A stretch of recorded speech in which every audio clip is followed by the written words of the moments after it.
Hello everyone. सो आप सभी का स्वागत है कंप्लीट रिवीजन इन 9 मिनट्स में। सो आज हम अपना हिंदू एनालिसिस करते हैं, तो दैट इज ऑफ 17 अगस्त 2023। सो देखते हैं आज का हिंदू हमसे क्या कहता है। तो सबसे पहली बात ये है, मैं एक आपको न्यूज़ फैक्ट बता देती हूँ कि अभी हमने एक जो है हमारे रोड मिनिस्ट्री ने एक नया रोड कंस्ट्रक्शन करने की बात की है, दैट इज लिकारू मिगाला फूची, जो हम LAC के पास बनाएंगे, जो कि 64 किलोमीटर का लॉन्ग होगा और अप्रोक्सीमेट 19,000 हाइट पर होगा। और ये हम अपना ही खुद का एक रिकॉर्ड जो है ब्रेक करने वाले, क्योंकि हमने पहले उमलिंगला बनाया था जो उमलिंगला पास है। अब उसी के बाद हमने दोबारा से उससे भी ज्यादा हाइट पर 64 किलोमीटर का LAC that is line of actual control, China वाले रीजन और अरुणाचल प्रदेश के उधर हम ये रोड बना रहे हैं। ठीक है, और ये हमारी जो कंपनी है by all women road construction company वो बनाएगी। ठीक है, अब हम अपना हिंदू स्टार्ट करते हैं। सो सबसे पहले न्यूज थी उसमें कि that cabinet approves e buses that is electric buses, जो कि सेंटर स्पॉन्सर स्कीम के तहत है। मींस सेंटर स्पॉन्सर जिसमें सेंटर और स्टेट दोनों ही मिलकर कंट्रीब्यूशन करते हैं। तो बेसिकली ये पॉल्यूशन नहीं करेंगे, ऑब्वियसली बात है, इलेक्ट्रिक बसेज है हमारी। ठीक है, और ये हमारे दो आपके पार्ट्स में या दो स्कीम्स में सिस्टम डिवाइडेड है। इसमें एक तो 169 सिटीज में होगा और एक 181 सिटीज में होगा। ये PPP that is private public partnership के तहत होगा। ठीक है, और इसमें मोर देन 3 लाख जो पॉपुलेशन है वहाँ उन एरियाज पे ज्यादा फोकस किया जाएगा जिन एरियाज में आपकी 3 लाख से ज्यादा आबादी है, और बस इसको वहीं पे ऑपरेट किया जाएगा। मैं हमारे नेक्स्ट न्यूज था विश्वकर्मा स्कीम।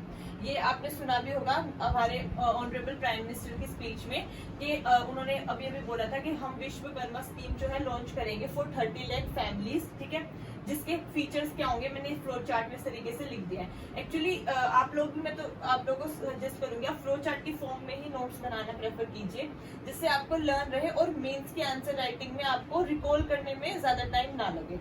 सो इसके 77th इंडिपेंडेंस डे पे ये उन्होंने बोला है। ये किस लिए होगी? ओबीसी के लिए, इंडिविजुअल क्राफ्टमैन के लिए, से 18 टाइप्स के हमारे जो डिफरेंट टाइप्स ऑफ जॉब है सोसाइटी में, blacksmith, cobbler, carpenter, tailor etcetera. ठीक है, इसमें क्या होगा 13,000 करोड़ जो है वो इसके लिए स्पेसिफिकली अमाउंट रखी गई है।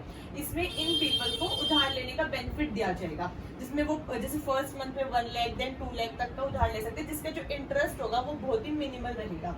कैसे होगा? एक ID कार्ड बनाएंगे, क्योंकि उसी के हिसाब से तो ये लोग फिर देंगे कि भाई किसको देना है, स्कीम के अंडर कौन कवर होता है कौन नहीं होता है। तो एक स्पेसिफिक आपका ID कार्ड बनेगा, आइडेंटिटी कार्ड, और जो भी पर्सन इसके अंडर एलिजिबल होगा उसको इस स्कीम के तहत लोन मिल जाएगा इजीली। देन हमारा क्रैक्स ऑन जगन्नाथ टेम्पल, ये न्यूज आई थी अभी। इसमें क्या था कि अभी जो हमारे आपके आर्कियोलॉजिकल सर्वे ऑफ इंडिया है उन्होंने भी बताया था कि आपके जगन्नाथ टेम्पल में जो है क्रैक्स विजिबल हो रहे हैं। तो अब हम इस सिर्फ न्यूज को इतना ही पढ़ के नहीं छोड़ेंगे, हम इसका बेसिक जो है जहाँ से हमारा UPSC क्वेश्चन पूछता है फैक्ट वो पता होना चाहिए। सो एंशिएंट फैक्ट इसका ये है कि ये किंग अनंत वर्मन ने इस्टेब्लिश किया था 12th सेंचुरी में, और इसकी जो गंगा डायनेस्टी है उसके अंडर ही आता है। इसको हम व्हाइट पकोड़ा टेम्पल भी कहते हैं, व्हाइट पकोड़ा टेम्पल। ठीक है, और इसके बारे में एक फैक्ट्स ये भी हैं कि 4 धाम में से हमारा एक धाम में इंक्लूड होता है। देन इसके जो आपके द्वार है, इसमें 4 द्वार है। ईस्टर्न द्वार जहाँ पे आपको सिंह द्वार भी बोला जाएगा, क्योंकि वहां पे आपको सिंह शेर की फोटो दिखाई देगी। साउथ द्वार में आपको अश्व घोड़े की फोटो दिखाई देगी। वेस्ट द्वार में आप व्याघ्रा, और नॉर्थ द्वार में हस्ती द्वार। ये इसके 4 द्वार है बेसिकली जो इम्पोर्टेंट है। देन इसको बोला जाता है कि इसके पिलर जहाँ से इसके एंट्रेंस स्टार्ट होते हैं वहां पे एक सन पिलर भी देखा जाता है। ठीक है, देन हमारा नेक्स्ट जो न्यूज है वो जर्मनी से आ रही है। आप लोग मैप पे अच्छे देखना भी कि जर्मनी कहाँ पर है, क्योंकि वहां पे जो कैनबिस सटाइवा आप कहीं की ओपियम प्लांट होता है उसका जो यूज है वो अलाउ कर दिया गया है लीगली। अभी ये बिल चल रहा है। ठीक है, अभी बोला गया है कि जैसे इस पे वो लोग अपना आगे कार्रवाई करेंगे तो चांसेस हैं होपफुली कि वो लोग कैनबिस सटाइवा को लीगली अपने घर में उगाने के लिए अलाउ कर देंगे।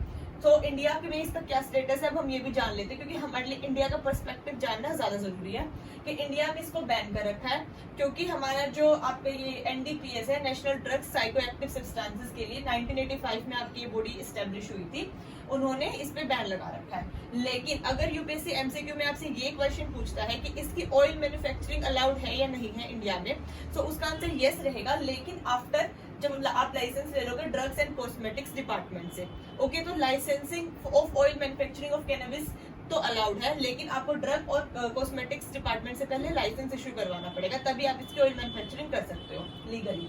देन इसमें एक जो मेन कंपोनेंट होता है जिसके लिए ये हार्मफुल बोला जाता है या जिसके लिए मेडिसिनल पर्पस में हम इसका यूज करते हैं, दैट इज THC, इसकी फुल फॉर्म है delta 9 tetrahydrocannabinol, that is THC। Okay, so हमारी second last news, that is textile export decline हो रहे हैं हमारे 1.9% से। आपको डेटा ज्यादा याद नहीं रखना है कि कितने से कितना हुआ, बस एक आपको आइडिया रहना चाहिए कि अभी अगस्त में क्या चल रहा है टेक्सटाइल इंडस्ट्री में। तो अब हम टेक्सटाइल इंडस्ट्री के कुछ फैक्ट पढ़ लेते हैं जो हमें पता होना चाहिए, core facts. That is textile industry जो है हमारी वो लेबर इंटेंसिव सेक्टर है, after agriculture sector second number पे हमारी टेक्सटाइल इंडस्ट्री है। इसमें दो टाइप से आपके सेक्टर्स डिवाइडेड है, अनऑर्गेनाइज्ड एंड ऑर्गेनाइज्ड। आप लोग कमेंट सेक्शन में बताना what is the difference between unorganised sector and the organised sector, one line में बता देना, जिससे आपको क्लैरिटी आ जाएगी और ज्यादा कॉन्सेप्ट में।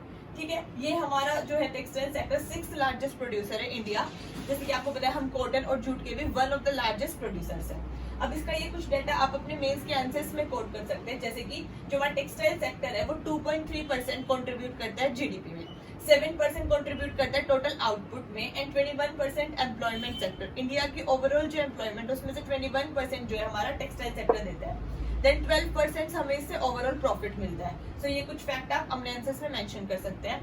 देन हमारा उत्तराखंड डिजास्टर, जिसके बारे में हमने परसों भी बात की थी, ठीक है, और ये कल भी था न्यूज में। अच्छा, एक चीज और, कल का मैं अब हिंदू एनालिसिस अपलोड नहीं कर पाई थी, ठीक, क्योंकि नेटवर्क इशू हो रहा था थोड़ा। बट आप ये मत सोचेगा अगर कभी बीच में नहीं आ पाता है हिंदू एनालिसिस तो वो आपका टॉपिक छूट जाएगा, वो छूटेगा नहीं। मैं हर मंथ के एंड में एक पूरी कंप्लीट वीडियो पूरे मंथ की रिवीजन की डाल दूंगी, जिसमें अगर किसी दिन का महीने में बीच में मिस हुआ होगा तो वो इजिली कवर हो जाएगा, लेकिन छूटेगा कोई भी टॉपिक नहीं। ठीक है, सो उत्तराखंड जो डिजास्टर है हमारा, अब उसके बारे में देख लेते हैं। सो अभी जैसे कि बोला गया था, ये हमारा जो ईयर है वो एल नीनो ईयर है। एल नीनो ईयर क्या होता है बेसिकली, मैं यहाँ बता देती हूँ। फॉर एग्जाम्पल ये आपका इंडिया है, ठीक है, और ये आप अमेरिका, ठीक है। तो अब इसमें होगा क्या, जब लानिना ईयर होता है तो उसमें इंडिया पे जो है आपका हाई टेम्परेचर बनता है और लो प्रेशर, तो जो रेनफॉल है आपकी वो इंडिया पे होती है। ऐसा होता है लानिना में, दैट इज नॉर्मल ईयर में भी, और फ्रीक्वेंसी बढ़ जाते हैं। लेकिन जब आपका एल नीनो होता है तो ऑपोजिट हो जाता है, आपका साउथ अमेरिका के रीजन पर, ठीक है, वहां पर आपका बन जाएगा हाई टेम्परेचर और लो प्रेशर। और आपको पता ही है हमें इंटेंस क्लाउड फॉर्मेशन के लिए लो प्रेशर चाहिए होता है, तो हम यहाँ पे लो प्रेशर की वजह से हाई क्लाउड फॉर्मेशन होगी, और जो रेनफॉल है वो आपकी near Chile region, South America, Peru coast पे हो जाएगी। और इंडिया और जो ऑस्ट्रेलिया का रीजन है आपका, यहाँ पे रेनफॉल नहीं होगी, ठीक है, बेसिकली नो रेनफॉल। तो ऐसा स्टार्टिंग में बोला जा रहा था कि ये हमारा एल नीनो ईयर है, तो कहने के लिए बारिश नहीं होनी चाहिए, but due to unforeseen climate change circumstances यहाँ पे स्टिल अभी भी हमने रेनफॉल ऑब्जर्व की। अब उसका मेजर रीजन क्या था, जो अब की बारी बारिश हुई है वो वेस्टर्न डिस्टर्बेंस की वजह से हुई है। वेस्टर्न डिस्टर्बेंस क्या होता है, जो हमारा आपने देखा होगा अफ्रीकन कॉन्टिनेंट है, वहां पे हमारी लीबिया, इजिप्ट, ये सब कंट्रीज है, यहाँ पे हमारा मेडिटेरियन सी है। सो मेडिटेरियन सी से हमारी जो है वाटर वेपर्स आते हैं, और जब वो आके इंडिया में हिमालय से टकराते हैं तो वो टकरा के यहाँ पे क्लाउड बर्स्ट करते हैं और हैवी रेनफॉल कर देते हैं इंडिया में। So this is western disturbance, क्योंकि वो वेस्ट साइड से आती है टुवर्ड्स ईस्ट में, और हैवी रेनफॉल होते हैं इंडिया में जब वाटर वेपर्स मेडिटेरियन सी के आके हिमालय से टकरा के और क्लाउड बर्स्ट करके बारिश कर देते हैं। और इसको वेस्टर्न डिस्टर्बेंस इसीलिए ही कहा जाता है क्योंकि एक तो ये वेस्ट से आती है, और ये डिस्टर्बेंस है, ये ऐसा, वैसे तो नॉर्मली हम इसको विंटर सीजन में देखते हैं जनवरी फरवरी के टाइम पे, लेकिन अब डिस्टर्बेंस है और क्लाइमेट चेंज की वजह से तो आप इसको रोक तो सकते नहीं हो, तो ये कभी भी हो सकती है। सो बेसिकली इस साल इसको ज्यादा अच्छे से देखा गया, दैट इज वाई हमारा अभी तक उत्तराखंड में और उस वाले एरिया में नियर बाय हिमाचल प्रदेश काफी हैवी रेनफॉल देखी जा रही है।